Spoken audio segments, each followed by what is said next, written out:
So sorry I got cut off there, the battery ran out.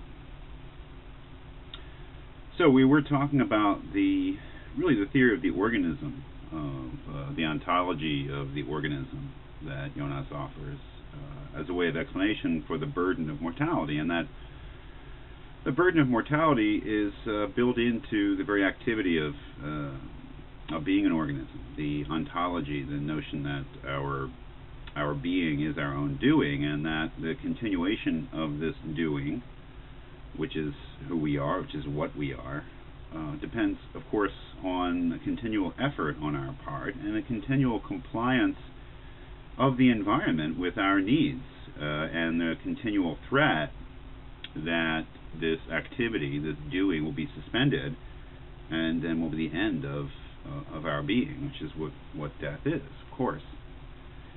So this notion that life carries death within itself, that we live a kind of existence which is, as he calls it again, a hovering between being and not being, which means what?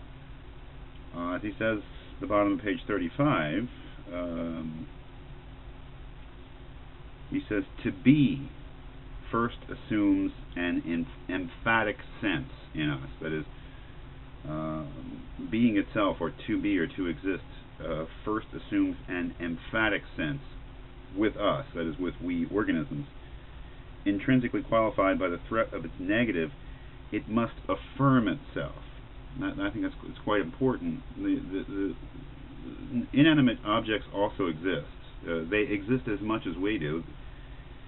They just exist in a different way, but they don't need to affirm themselves. As he says of the diamond or the proton, if it exists, it will simply continue to exist until something destroys it, something takes it out of existence.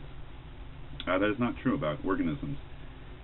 They must continually make an effort, and they must be in a continual process of effort and change in order to remain what they are, and that's what's really quite interesting about organisms, is we retain our identity over time even though we're constantly changing, which is not true of all inanimate objects. So existence as a task and as a continual affirmation of life, and this notion of an affirmation of life is, of course, just the flip side of the denial of death. That is, as he says, life, this is the bottom of page 36, or the last paragraph of the first column on page 36. He says the basic clue is that life says yes to itself. By clinging to itself, it declares that it values itself. But one clings only to what can be taken away. From the organism, which has being strictly on loan, it can be taken, and will be, unless from moment to moment reclaimed. Continued metabolism is such a reclaiming, which ever asserts the value of being against its lapsing into nothingness. So our being is a continual task. Our being is something we must continually choose, that is, want, and continually work for, and we must continually decide that it's worth working for. And that's really the next subject that he gets into before he moves on to the so-called blessing of mortality. And that's where he asks in this part of the essay, really, is it all worth it? That is, this continual need to say yes to existence, to affirm the value of life, the value of continued existence, the notion that it's worth the effort. Is it really something that we have to assent to, as he says on the bottom of page 37? He says, what if, especially in the human world, the sum of misery is so much greater than that of happiness, as the record of the ages seems to suggest? I am inclined in this matter to side with the verdict of the pessimist. That is, it may be that if you look at the history of human beings and think of all the human beings who ever lived, most of them have lived lives, relatively speaking, that were pretty darn painful and miserable, and one really has to ask, if you're asking questions like this, whether it's really all worth it. And he answers that question, I think, in more a personal than a rational or philosophical way. At the top of page 38, he says, and there we find that almost no amount of misery dims the yes to sentient selfhood.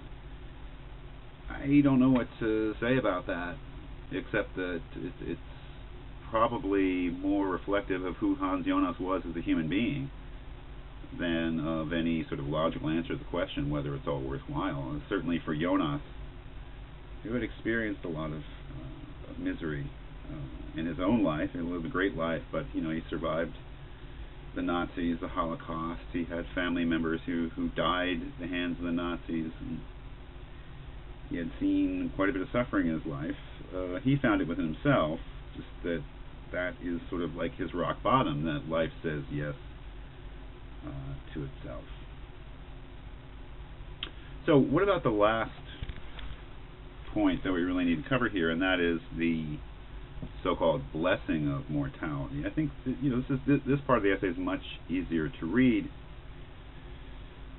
Remember, the blessing of mortality he puts in the ultimate certainty of our death. So not the fact that we can die at any moment, that's the burden. It's the fact that we will die inevitably sometime, that our lives will come to an end. How can we see that as a blessing? There's only a couple points that I would emphasize here in his argument in favor of viewing mortality in that sense as a blessing. The first has to do with this concept of natality, which is a concept that he borrows from his fellow philosopher and friend, actually, Hannah Arendt. That is, that mortality is part of human existence, obviously. Well, so is natality. Natality being, birth, the fact that we are born, and the fact that not only are we born into the world, we're born into a world where people have already been born, and we live in a world where people are continually being born. Now, that is seemingly such a structural necessity, or just so deeply rooted in human existence, that we can't imagine a world in which new people are not continually being born, in which there is no natality. Well, he points out that if there were no death, that is, if somehow death was took a holiday, permanent holiday, and all the people who exist now continue to live forever, there would be no room for new people. That is, that the people who are here now would pretty much be the people who would continue to exist, because we just simply run out of resources to support any new people if the old people weren't dying. And he says, well, that's just a terrible thought. That's just a terrible idea. Not only because it's selfish, but because we wouldn't want to live ourselves in a world in which new people were not coming in, because new people mean new ideas, innovations, different ways of seeing the world. He imagines a deathless world, a world that's stagnant and stuck and static. So we need death because we need life. Then he asks a very interesting question. Well, what if we could just make an exception for ourselves as individuals? That is, what if there was still death, but not for me? Not even perhaps for a few of my loved ones who could be exempt. Is that something that we would want? And again, the answer is here, I think, is very personal rather than of general philosophical validity. It becomes a matter of Jonas's character. He says no. I mean, even if you could keep your health, even if you could keep your mind, your intelligence, your level of alertness at the level of a young person, you wouldn't want to live forever.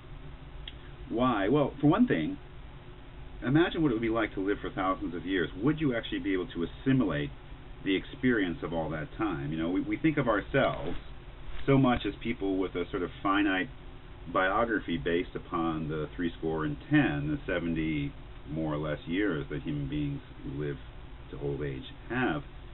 We would either have to stop assimilating new experience, or we'd have to forget much of our memories of our previous experience in order to live that much longer than that.